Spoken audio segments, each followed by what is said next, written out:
नमो वरिहन्ताणं नमो सिद्धाणं नमो आयरीयाणं नमो वज्रायाणं नमो लोये सव्यसाहूनम् एष सुरासुरमणुषन् वन्दितं धोदगायिकं ममलं प्रणमामि वर्धमानं तीर्थं धम्मस्य कर्तारम्। अपना प्रकरण यहाँ चल रहा है चरणानुग सूचक चूलिका में कि कैसे मुनिराज ऐसा प्रवर्तन करते हैं जिससे अपना छेद ना हो। छेद माने दोष ना लगे। अब वो भी दो प्रकार का बताया, अंतरंग छेद और बहिरंग छेद। माने उपयोग की जो हानि है वो अंतरंग छेद है और काय चेष्टा आदि की जो हानि है वो बहिरंग छेद है। अगर अंतरंग छेद ना हो तो बहिरंग छेद घातक नहीं है, ज़्यादा घातक नहीं है। लेकिन अगर बहिरंग छेद भी बना ही रहे तो फिर वो अंतरंग छेद भी हो जाता है। तो दो बातें चली थी। हिंसा के प्रसंग में तो ऐसा हो सकता है क्या कि बाहर में जीव का घात हो जाए लेकिन छेद ना हो, है ना, उपयोग का छेद ना हो अगर यत्नाचार प्रवर्तन है तो। लेकिन परिग्रह के संबंध में ऐसा नहीं है। अगर रंच मात्र भी परिग्रह है तो नियम से उसको छेद है, क्योंकि बिना अशुद्ध उपयोग हुए परिग्रह का सद्भाव नहीं हो सकता। ठीक है, अब इसी प्रकरण में बात चल रही थी। पेज नंबर देखिए 404। यहाँ कहा था इसलिए जो हम उपधि का निषेध कर रहे हैं 404, थोड़ा सा रिवीजन करा देना। इसीलिए हम जो उपधि का निषेध कर रहे हैं वो अंतरंग छेद के निषेध के लिए है। माने हम परिग्रह का निषेध इसलिए कर रहे हैं क्योंकि इसको रखने से अंतरंग छेद होता है और इसके त्याग से अंतरंग छेद का निषेध किया। तो यहाँ गाथा में कहा था कि यदि निरपेक्ष त्याग ना हो तो माने बिना किसी अपेक्षा के त्याग होना चाहिए। ये नहीं कि मुझको यश मिलेगा, प्रतिष्ठा मिलेगी, मान मिलेगा, अगले जन्म में देव आदि गति मिलेगी, ऐसी अपेक्षा के बिना। हाँ, यदि निरपेक्ष त्याग ना हो तो भिक्षु के भाव की विशुद्धि नहीं होती, क्योंकि भाव विशुद्धि नहीं होगी। आप मंदिर में भी आए हो लेकिन आपके भीतर में कोई कामना है तो आपके मन में वो पवित्रता नहीं होगी। समझ में आया? इसलिए कहते बिन मांगे मोती मिले, मांगे मिले ना भीख। अगर आपके भीतर में कोई ऐसी लौकिक इच्छा है तो आपके परिणामों की उतनी विशुद्धि हो ही नहीं सकती। और अगर आपका भाव निकांक्षित है, आपको कोई इच्छा नहीं है, तो मन की विशुद्धि पवित्रता विशेष होने से पुण्य भी विशेष होता है। तो कह रहे यदि निरपेक्ष त्याग ना हो तो भिक्षु के भाव की विशुद्धि नहीं होती, और जो भाव में अविशुद्ध है उसके कर्म क्षय कैसे हो सकता है।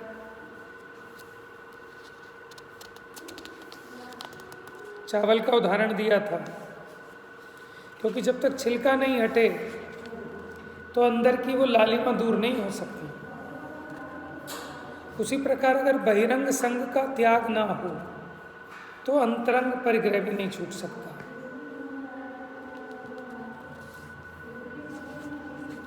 फिर देखिए पेज नंबर 406। 406 में गाथा 221 में बताया अन्वयार्थ। उपधि के सद्भाव में उस भिक्षु के मूर्छा भी नियम से है, आरंभ भी नियम से है और असंयम भी। तीन चीजें बताई। कौन कौन सी? मूर्छा, आरंभ और असंयम। किसको? अगर एक भी परिग्रह है, एक भी उपधि है तो उसके मूर्छा भी होगी, आरंभ भी होगा और असंयम भी होगा। मूर्छा ममत्व परिणाम, ममत्व का परिणाम, ये मेरा है। अगर ऐसा ना हो तो उसके बिना कोई उपाधि रख ही नहीं सकता।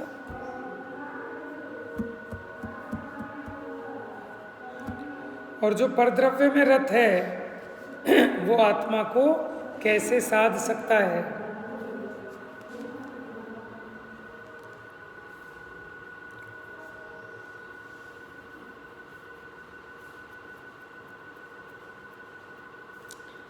अब आइए, फिर 222 नंबर की गाथा में कहा था कि किसी के कहीं कभी किसी प्रकार की उपाधि अनिषिद्ध भी है, माने उसका त्याग नहीं कराते। लेकिन कैसी, ऐसी कौन सी उपाधि है कि जिसका त्याग नहीं कराते? एक बार ये गाथा देखते हैं। छेदो जेण न विज्जति गहन विसज्ञे सुसेवमाणस् समणो तेणिह वट्टदु कालम खेत्तम वियाणिता।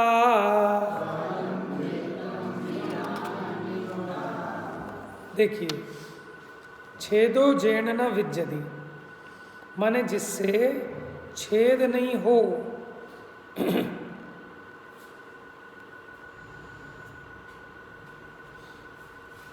गहन विसज्ञेषु सेवमाणस्, माने जिसका विसर्जन करने में, ग्रहण करने में, सेवन करने वाले के छेद ना हो। समणो तेणिह वट्टदु कालम खेत्तम वियाणिता। तो श्रवण कालम खेत्तम, काल क्षेत्र, वियाणिता, काल क्षेत्र को जानकर इस लोक में श्रवण उस उपाधि युक्त भले वर्ते। कौन सी उपाधि? कैसी उपाधि? कि जिस उपाधि के कारण सेवन करने वाले को छेद ना हो। तो ऐसी कौन सी उपाधि है कि जिसको रखने पर भी छेद नहीं होता?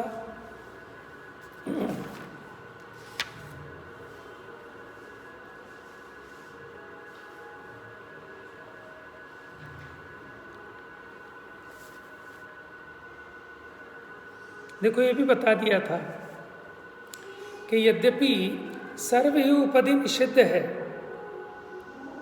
ठीक है, और विशिष्ट काल क्षेत्र के वश कोई उपाधि अनिषिद्ध भी है, लेकिन ये उत्सर्ग नियम, अपवाद का नियम है, उत्सर्ग नियम नहीं है। उत्सर्ग क्या होता है? राजमार्ग। और अपवाद क्या होता है? कि कभी किसी को किसी परिस्थिति वश कुछ छूट दे दी जाती है, उसको कहते हैं अपवाद मार्ग। समझ में आया? मतलब वो सबके लिए योग्य नहीं है, वो किसी परिस्थिति विशेष में अपवाद। देखो, श्रमण ने सर्व उपाधि के निषेध रूप परम उपेक्षा संयम की प्रतिज्ञा ली, लेकिन अब उसमें नहीं टिक पाए। विशिष्ट काल क्षेत्र के वश हीन शक्ति वाला होने से उसे प्राप्त करने में असमर्थ होता है, तब उसमें कटौती करके, कुछ कमी करके अनुत्कृष्ट संयम को प्राप्त करता है। तब बहिरंग साधन मात्र उपाधि का आश्रय लेता है। सिर्फ बहिरंग साधन मात्र, और उपाधि भी ऐसी कि जो धर्म साधन में निमित्त हो। तो कहते हैं ऐसी उपाधि वास्तव में छेद रूप नहीं है, प्रत्युत छेद के निषेध रूप है। अगर वो उपाधि धारण ना करे तो फिर धर्म से च्युत हो जाए। हाँ, जो उपाधि अशुद्धोपयोग के बिना नहीं होती वो तो निषिद्ध है, उसके कारण छेद होता है। किंतु ये संयम की बाह्य साधना मात्र भूत उपाधि तो श्रावण्य पर्याय की सहकारी कारणभूत शरीर की वृत्ति के हेतुभूत आहार निहार आदि के ग्रहण विसर्जन संबंधी छेद के निषेधार्थ ग्रहण की जाने से सर्वथा शुद्धोपयोग सहित है। अब आहार को जाएंगे, निहार को जाएंगे तो कमंडल और पीछी उस संबंधी हिंसा से बचाएगी, तो वो तो छेद से बचाने वाली है ये उपाधि।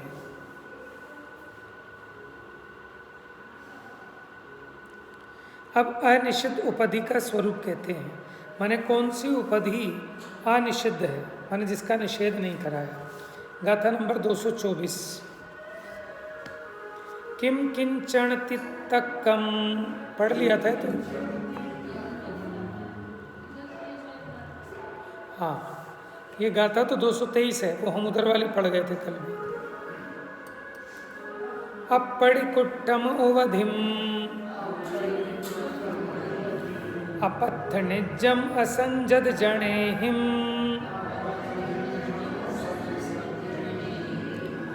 मुच्छादि जनन रहिदम गेणहदु समणो जदि जदिवी अपम।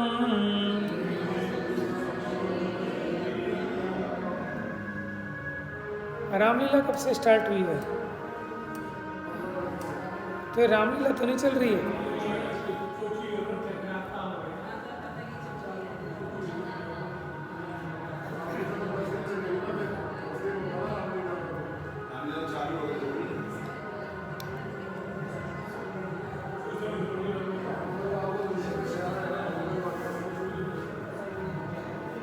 मंगल का है।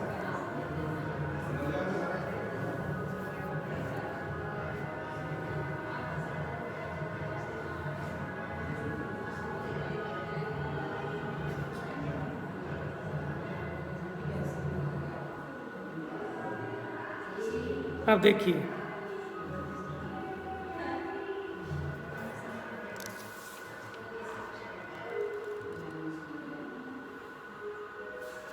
आप पढ़ी कुट्टम माने जो अनिंदनीय हो, अनिंद्य हो, उवधिम अपत्थ निजम, इसमें पढ़ ली थी हमने, कहा था कि जो जिससे निंदा ना हो, आपत्ति निजम असंजद जने ही, असंयमी जन जिसको अप्रार्थनीय हो माने उसको ना चाहते हो, मुच्छादि जनन रहिदम माने मूर्छा आदि की जनक ना हो, गेण हदु समणो जदीवी अपम, तो ऐसी ही उपधि को श्रवण ग्रहण कर सकता है। 3 बातें बताई कि एक तो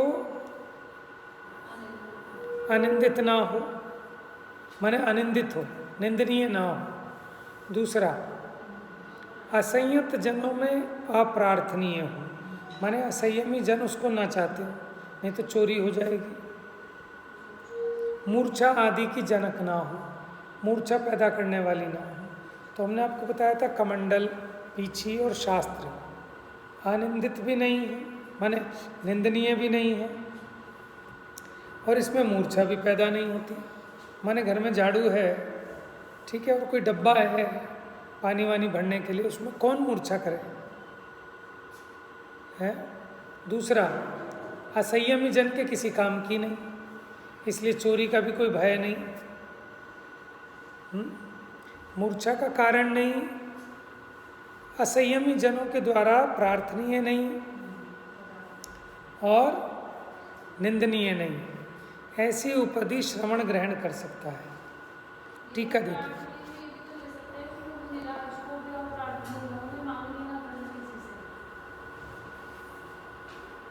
हाँ ये भी हो सकता है। ये भी हो सकता है कि असंयत जनों से मांगनी ना पड़े। जो उपधि सर्वथा बंध का असाधक होने से अनिंदित है, माने बंध की साधक नहीं है इसलिए निंदनीय नहीं है। संयत के अतिरिक्त अन्यत्र अनुचित होने से असंयत जनों के द्वारा अप्रार्थनीय, अनिच्छनीय है और रागादि परिणाम के बिना धारण की जाने से मूर्छा आदि के उत्पादन से रहित है। माने रागादि सहित जिसको ग्रहण करे वो मूर्छा की उत्पादक है, वह वास्तव में अनिषिद्ध है। निषिद्ध माने होता है मना करना, अनिषिद्ध माने मना नहीं है। इससे यथोक्त स्वरूप वाली उपधि ही उपादेय है। बस यही उपधि रख सकते हैं मुनिराज, किंतु किंचित मात्र भी यथोक्त स्वरूप से विपरीत स्वरूप वाली उपधि उपादेय नहीं है। मान लो पीछी कमंडली ऐसा बना लो जिसको देख देख के किसी का मन रीझे, चुराने का मन करे है, और वो अपने श्रृंगार का साधन हो जाएगी। हम बढ़िया कपड़े पहनते हैं और उनने बढ़िया पीछी रख ली डिजाइनर, इसलिए कहते हैं मंदिर में बहुत से आपने देखे हैं, उनको कुछ नहीं है उसके अंदर, अब क्या लेके जाएगा वहाँ पे? मूर्ति बनी हुई बस केवल कुछ सही बात है। अब महाराज सब टांगे तो चोर लोग आने का चालू कर देते हैं। जेलों में बहुत सोने का माल है वहाँ, जब पीतल का वो सोना लगता है वहाँ, कुछ लिखकर बोले जाते हैं नहीं ले जाते हैं, फिर पीछे तो छोड़ते हैं, वो सोना है ही नहीं है।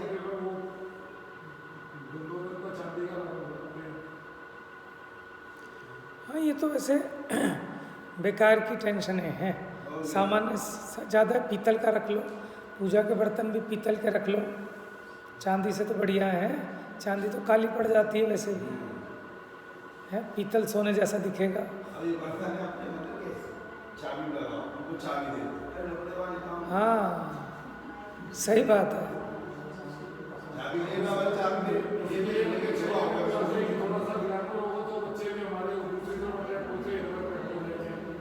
वही है।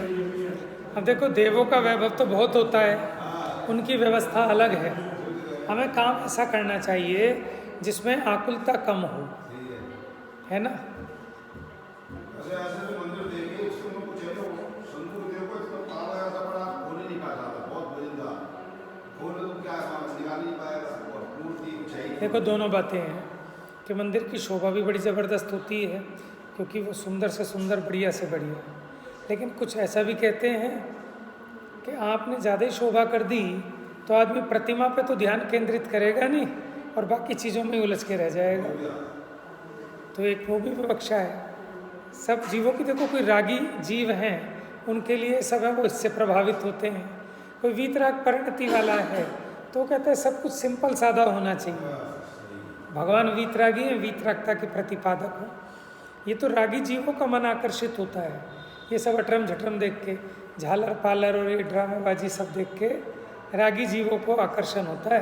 अनुरागी तो उनके जा रहे हैं कपड़े ड्रेस पहन के, सादा ड्रेस पहन के जाओ, कोई सादे को देखने वाला नहीं रहेगा। पहले वैसा होता ही था, सादा पहन के। हाँ, तो विवक्षाएं हैं ना, अच्छा बनाओ। लेकिन ये वीतरागता का घर है, वीतरागता का उपदेश देने वाला है। अब आप इसको भी घर जैसा बना दोगे तो घर में और मंदिर में आने पे आपकी फीलिंग कैसे चेंज होगी। घर से मंदिर आओ तो एक फीलिंग चेंज होनी चाहिए ना। यहाँ भी आप ऐसी ऐशो आराम के साधन बना दो, यहाँ पे भी डिज़ाइन विज़ाइन घर जैसे करा दो, ठीक है ना, वैसी फैंसी बना दो, तो घर में और मंदिर में आपकी भावनाएं चेंज नहीं होगी। यहाँ आते ही आपको वैराग्य की प्रेरणा मिलनी चाहिए। सब सादा सिंपल एकदम, ज़्यादा अटरम जटरम नहीं, बस एक भगवान पे जीव का ध्यान केंद्रित है ना। अब आपका साफ हो गया, अब सफ़ेदी हो रही है इस पर, कितना अच्छा लगता है सिंपल। और तुम ज़्यादा ही झालर पालर ये वो सब लगा लगू दो, क्या है। ठीक है, नाना जीवा नाना भावा, अनेक प्रकार के जीव।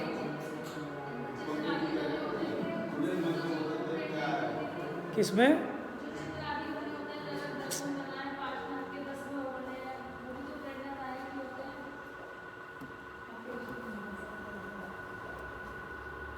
अब उतनी जगह नहीं बची मंदिरों में। पहले वो क्या होते थे, इतने बड़े बड़े प्रांगण होते थे। अंदर गर्भगृह में कुछ नहीं मिलेगा, बाहर प्रांगण में चित्र हैं, गर्भगृह में सिंपल बढ़िया अपना। तो उतनी जगह ही नहीं है, कुछ नहीं है, ठीक है।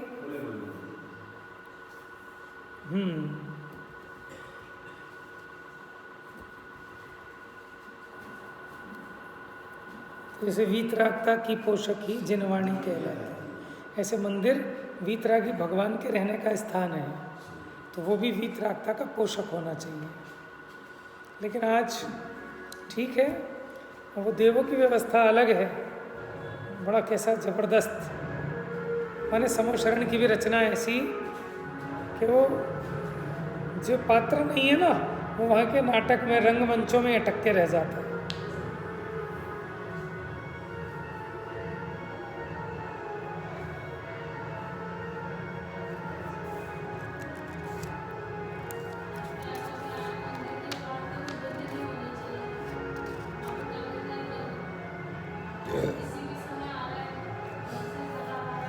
वहाँ तो ऐसा आया, जो अकृत्रिम चैत्यालय हैं ना तो पूरे बंद होते ना पूरे खुले होते।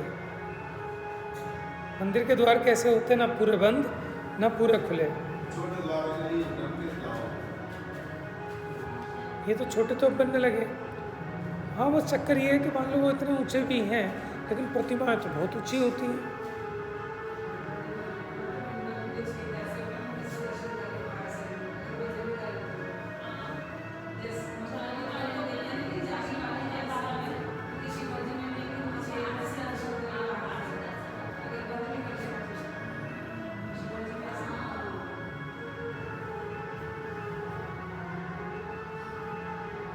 तो अब देखो, पीछी कमंडल शास्त्र, ये उपधि तो है, लेकिन ऐसी होनी चाहिए जो बंध के कारण ना हो, मूर्छा के कारण ना हो, और दूसरे असंयमी जनों को प्रिय ना हो।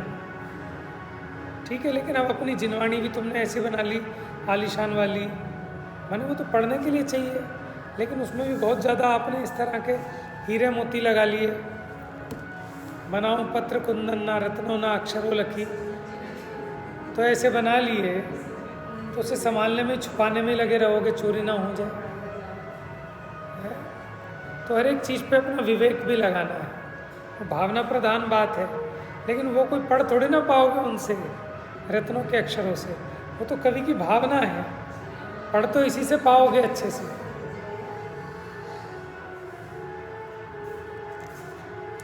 अब आगे कहते हैं, उत्सर्ग मार्ग ही वस्तु धर्म है, अपवाद नहीं। अपवाद तो मजबूरी का नाम है। देखो, कोई बीमार है, अशक्य दशा है, तो बैठ के पूजा कर ले, लेकिन बैठ के पूजा करना उत्सर्ग मार्ग तो नहीं है। उत्सर्ग मार्ग तो खड़े होकर पूजा करना है। ठीक है, ठीक है, अब कोई कमज़ोर है, ताकत नहीं है, वो अलग बात है। जैसे कुर्सी पर बैठना, ये अपवाद मार्ग है, उत्सर्ग मार्ग तो नहीं है। किसी को हैरानी परेशानी कुछ है तो अलग बात है, लेकिन उसी को कोई उत्सर्ग मार्ग बना ले। उसी प्रकार मुनिराज उपधि को धारण करें, ये उत्सर्ग मार्ग नहीं है, अपवाद मार्ग है।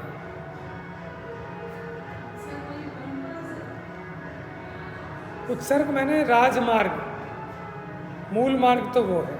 अपवाद जो परिस्थितिवश, कमजोरीवश, द्रव्य क्षेत्र काल भाव के कारण,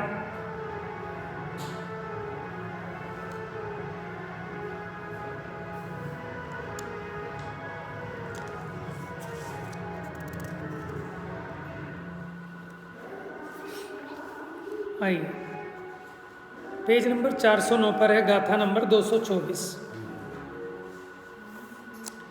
किम किंचन तितकम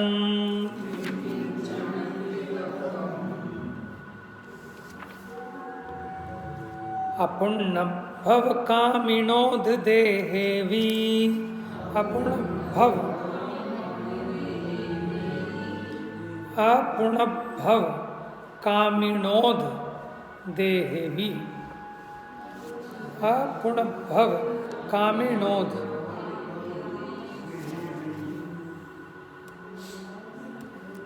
ठीक है, अपुनर्भव कामिनो अथ देहेपी।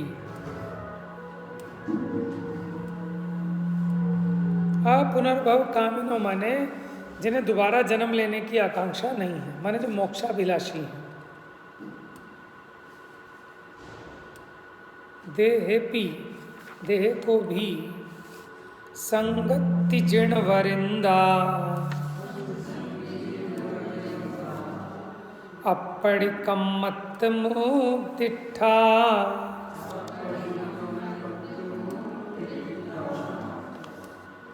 यहाँ क्या कह रहे हैं? संग का मतलब होता है परिग्रह, संग का मतलब परिग्रह।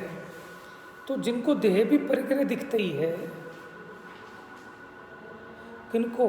कि जो अपुण्य भव कामिनो, कि जो मोक्षाभिलाषी हैं, उनको तो ये देह भी परिग्रह दिखती है।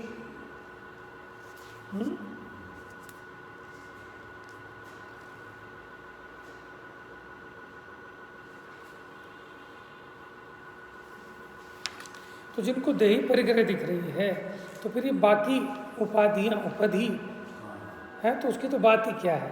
जिनको ये देही परिग्रह दिख रहा है, इसको भी रखना नहीं चाहते, तो फिर अन्य परिग्रह की तो बात ही क्या है। देखिए, पेज नंबर 410। जबकि जिन वरेंद्रों ने मोक्षाभिलाषी के देह परिग्रह है ऐसा कहकर देह में भी अपरिकम्म अप्रतिकर्मपना संस्कार रहितपना कहा कि इसका भी संस्कार करने लायक नहीं है, ये भी परिग्रह है, तब उनका यह आशय है कि उसके अन्य परिग्रह तो कैसे हो सकता है। जब भगवान ने मुनिराज को देह मात्र परिग्रह, देह को भी परिग्रह कहा, इसके संस्कार का भी निषेध किया, तो फिर अन्य परिग्रह रखने की तो बात ही नहीं हो सकती। टीका देखिए, यहाँ श्रावण्य पर्याय का सहकारी कारण होने से जिसका निषेध नहीं किया गया, ऐसे अत्यंत उपात्त शरीर में भी, उपात्त माने जो अपने को प्राप्त है, मिला हुआ है, ऐसे शरीर में भी ये परद्रव्य होने से परिग्रह है ऐसा कहा। वास्तव में यह अनुग्रह योग्य नहीं है। कौन? ये शरीर। किंतु उपेक्षा योग्य ही है कि आप इसकी सेवा करते रहो, इस लायक नहीं है, आप इसकी उपेक्षा कर दो, इस पे ध्यान मत दो, इस लायक है। दुर्जन देह स्वभाव बराबर, मूर्ख प्रीति बढ़ावे। एक लाइन लगे ना, पोषत तो दुख दोष करे अति, शोषत सुख उपजावे। भाव बराबर मूर्ख प्रीति, क्या? पोषत तो दुख दोष करे अति, जितना इसका पोषण करोगे उतने दुख और दोष पैदा होंगे। और शोषत सुख उपजावे, जब देह का दमन करते हैं, 5 इंद्रियों को जीतते हैं, तब ये सही रहती है। माने रईस बन जाओ, सईस मत बनो, इसके गुलाम मत बनो। हैं? दुर्जन देह स्वभाव बराबर, माने दुर्जन और देह इनका स्वभाव एक जैसा है। कैसा? कि दुर्जन को भी अगर उसका शोषण करो तो वो ठीक रहता है, और अगर उसको पोषण करो तो सर पे चढ़ के बैठता है दुर्जन। कहते हैं ना, लातों के भूत बातों से नहीं मानते। तो उसी प्रकार ये देह भी दुर्जन की भांति है, इसलिए इसके संस्कार का भी निषेध किया, इसको भी परिग्रह कहा। ऐसा कहकर भगवंत अनंत देवों ने अप्रतिकर्म पने का उपदेश दिया है। तो फिर यहाँ शुद्धात्म तत्व उपलब्धि की संभावना के रसिक पुरुषों के शेष अन्य अनुपात परिग्रह, देखो शरीर तो अपने में मिला हुआ है एकम एक आत्मा के साथ, अनुपात परिग्रह ये जितना भी बाहर का परिग्रह है, तो उस परिग्रह में बेचारा, हाँ, तो वो अनुग्रह के लायक नहीं हो सकता, ऐसा उनका आशय व्यक्ति ही है। इससे निश्चित होता है कि उत्सर्ग ही राजमार्ग है, वस्तु धर्म है, अपवाद नहीं। कि योग्य तो यही है कि कोई भी उपाधि न रखनी पड़े। इसलिए वस्तु धर्म होने से परम निर्ग्रंथपना, परम निर्ग्रंथपना किसको कह रहे हैं? कि कोई भी उपाधि, कोई भी परिग्रह रखना ना पड़े, तो परम निर्ग्रंथपना ही अवलंबन योग्य है।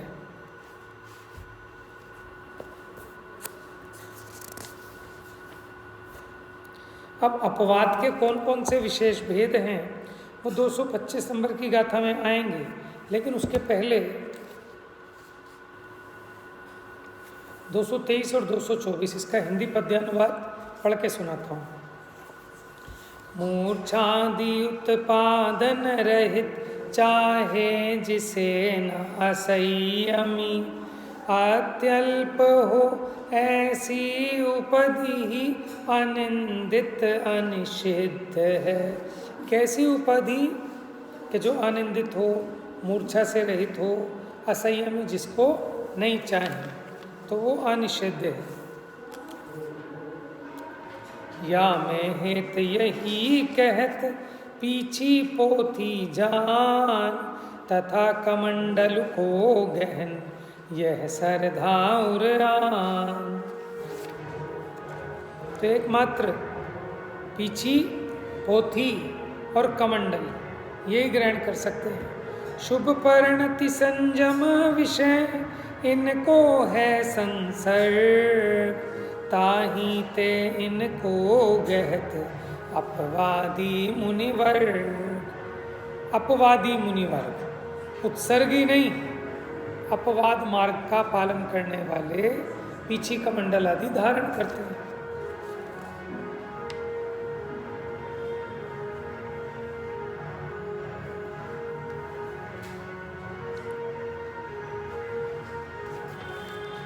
फिर अगली गाथा कही 224।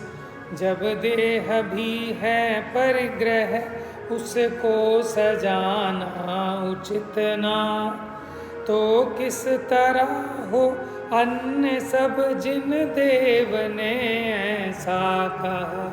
जब इस शरीर का ही सजाने का, संस्कार का निषेध किया, इसी को परिग्रह कहा, तो फिर बाकियों की तो क्या बात।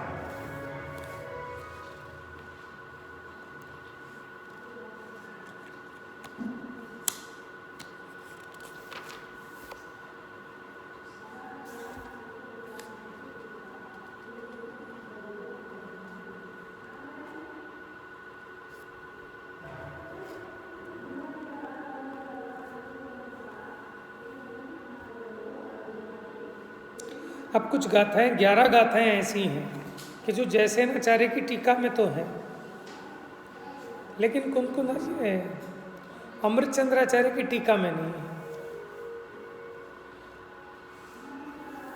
तो इन गाथाओं से जो स्त्री मुक्ति मानते हैं ना श्वेतांबर भाई, उनकी मान्यता का खंडन किया 11 गाथाओं से। पहली गाथा में शंका उपस्थित की गई, शेष गाथाओं में उसका समाधान प्रस्तुत करके कैसा पुरुष दीक्षा के योग्य है ये बताकर प्रकरण को समाप्त किया है। तो मैं वो 11 गाथाएं पढ़ देता हूँ, 5-7-10 मिनट में समझा देता हूँ। आपके पास नहीं है, मेरे पास है।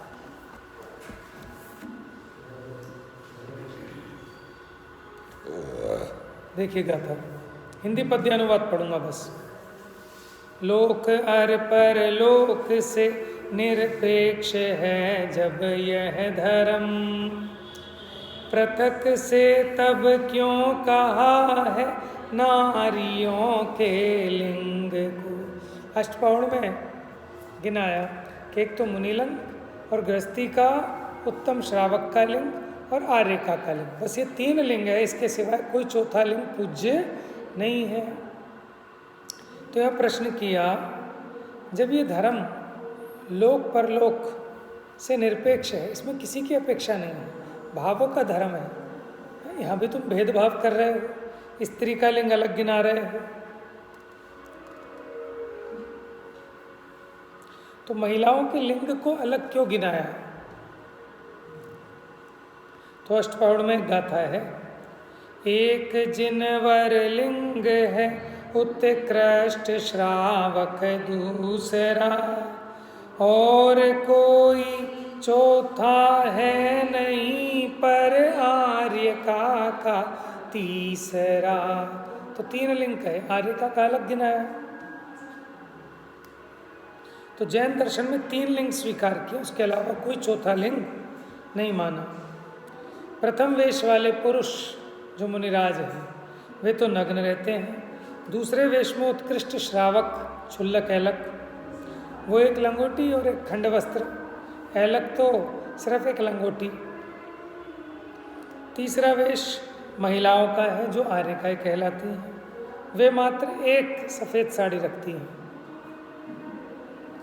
अब श्वेतांबर मान्यता में तो जो पुरुष हैं साधु वो भी कपड़े रखते हैं। अतः ये प्रश्न उठना स्वाभाविक है कि महिलाओं के लिए अलग वेश की बात क्यों गई। इसलिए प्रश्न उठाया क्योंकि उनके यहाँ तो महिलाएं और पुरुष दोनों के सफ़ेद कपड़े हैं। तो प्रश्न ये खड़ा हुआ कि महिलाओं का अलग लिंग क्यों बताया। वो तो दिगंबर आपने हमें बताया है, क्योंकि हमारे यहाँ मुनि वो तो पूर्ण नग्न है, लेकिन आर्यका माता एक सफ़ेद साड़ी रखती हैं। तो इस शंका का समाधान आगामी गाथाओं में किया।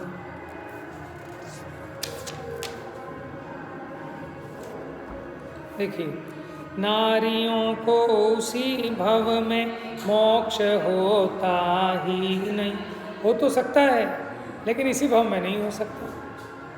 आवरण युत लिंग उनको इसलिए ही कहा है, उनको आवरण युत लिंग कहा है, माने वो कपड़ा रखे। प्रकृति जन्य प्रमादमय होती है उनकी परिणति, प्रमाद बहुला नारियों को इसलिए प्रमदा। यह स्थूल प्रमाद की बात नहीं है, ऐसा प्रमाद जिसके कारण वो उत्कृष्ट साधना नहीं बनती, उस प्रमाद की बात है। ऐसे आलस की नहीं कि नींद में सो रहे हैं, अभी काम नहीं कर रहे, ऐसे आलकस की बात नहीं है। प्रकृति जन्य है वो भी, माने स्त्री की कंसंट्रेशन उतनी नहीं हो सकती जितनी पुरुष की, प्रकृति जन्य स्वाभाविक है। उसके और भी शारीरिक कारण भी हैं। नारियों के हृदय में हो मोह द्वेष भय घृणा, माया अनेक प्रकार की बस इसलिए निर्वाण। मानो उस पर्याय की ऐसा ही स्वरूप है कि नारियों के हृदय में मोह द्वेष भय घृणा माया अनेक प्रकार की होती है। एक भी है दोष न जो नारियों में नहीं हो, अंग भी न ढके अत एव आवरणी कही। चित्त चंचल शिथिल तन अर रक्त आवे अचानक, और उनके सूक्ष्म मानव सदा ही उत्पन्न हो। योनि नाभि कांख एवं स्तनों के मध्य में सूक्ष्म जीव उत्पन्न होते रहे उनके नित्य ही। अरे दर्शन शुद्ध हो अर सूत्र अध्ययन भी करें, घोर चारित्र आचर पर नारियों के निर्जर। माने वो कह रहे हैं वो कितना भी तप करे लेकिन फिर भी उसके वैसे निर्जरा नहीं हो सकती जैसे मुनि की। शारीरिक कारण भी है, मासिक धर्म से सहित भी होती हैं, उनके शरीर के आश्रय से सम्मूर्छन मनुष्यों की निरंतर उत्पत्ति होती है, उनके परिणामों में उस प्रकार की स्थिरता नहीं होती। चित्त की चंचलता स्त्री पर्याय का स्वरूप है। इसलिए उनके लिंग को बस सपट जिनवर कहा, कुल रूप वयुत विज्ञ श्रमणी कही जाति आर्गा।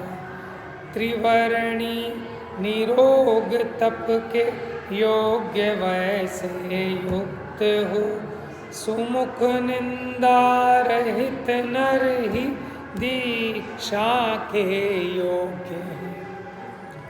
रत्नत्रय का नाश ही है भंग जिनवर ने कहा, भंग युत हो श्रमण तो सल्लेखना के योग्य न।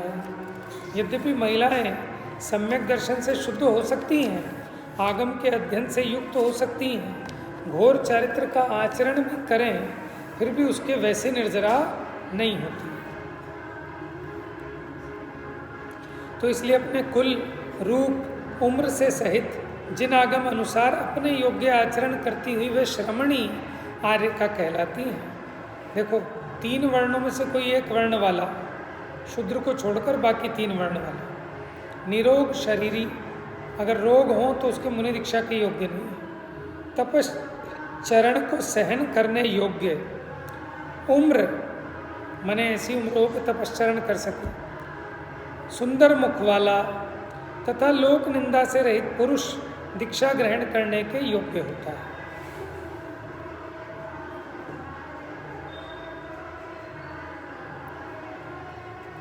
देखो, रत्नत्रय के नाश को जिनेंद्र देव ने भंग कहा है कि अगर जिसके भंग है तो वो दीक्षा के लायक नहीं है। उसके अलावा शरीर सहित शरीर संबंधी भंग भी नहीं चलेगा। कोई अंगहीन हो, हाँ, किसी का अंग खंडित हो जाना, वायु का रोग हो जाना, ठीक है, वो संलेखना के योग्य नहीं होता।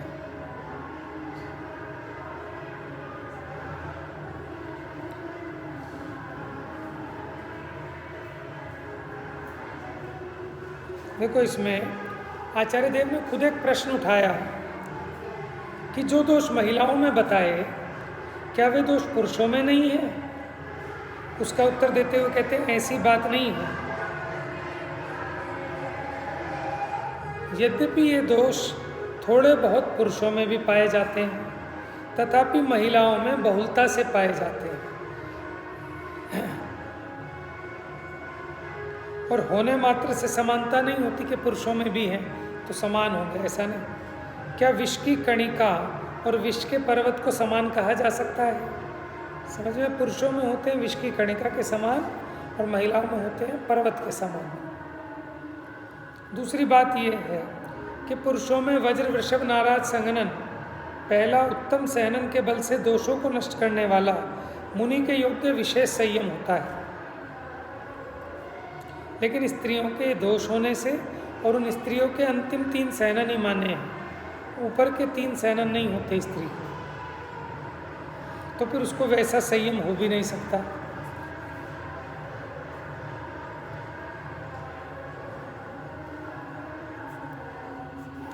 अब देखो, महिलाओं की निर्जरा नहीं होती, निर्जरा तो होती है, लेकिन ऐसी निर्जरा नहीं होती कि उसी भव से मोक्ष चली जाए। और फिर वज्र वृषभ नाराज सहनन नहीं है, तो जैसे वो 7वें नरक में नहीं जा सकती, वैसे ही मोक्ष में भी नहीं जा सकती।